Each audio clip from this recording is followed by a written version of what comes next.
Hello সবাইকে, চলে এসেছি নতুন একটা ভিডিওর সাথে। আমাকে মনে আছে তো? হ্যাঁ জানি মনে আছে তো, কারণ আমি ফটো পোস্ট করলেই তোমরা এত এত ভালোবাসা দাও।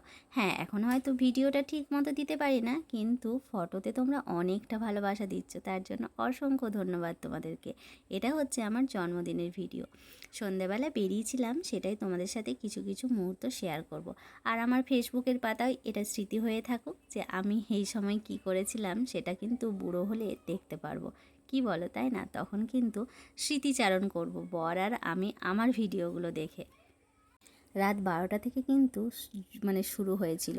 বর ছেলে সবাই উইশ করেছে। সকাল সকাল মা বাবার ফোন, কী যে ভালো লাগে এই দিনটা।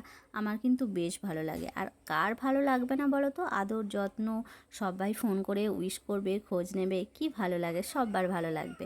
তাই আমারও ভালো লাগছে, এটা তো আর দোষের কিছু নয়, কি বলো? এই যে ইস্কন মন্দিরে চলে এসেছি, জগন্নাথ দেবের দর্শন করে নিলাম, প্রণাম করে নিলাম, আশীর্বাদ নিয়ে নিলাম।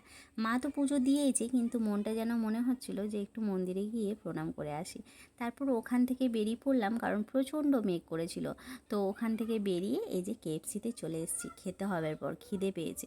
আর এরকম স্পেশাল দিনে তো একটু স্পেশাল স্পেশাল খেতেই হবে। তো চলো আমরা খাবারটাকে এনজয় করি, আর তোমরাও একটু ভিডিওটা দেখে কেমন লাগলো অবশ্যই জানিও।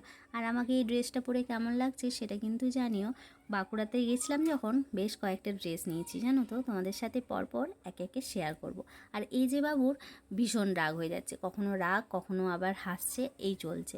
এই বয়সটাতে কি এরকম মুড সুইং হয়, তোমরা অবশ্যই জানিও।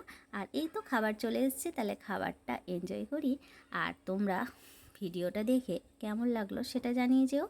তাহলে চলো, এখনের মতো টাটা। ভীষণ ঝাল লেগে গেছে, ওই জন্য এই যে একবার করে খেয়ে নিচ্ছে। তাহলে টাটা, আসছি আবার অন্য কোনো ভিডিওতে চলে আসবো খুব তাড়াতাড়ি। ততক্ষণ তোমরা খুব ভালো থেকো, সুস্থ থেকো।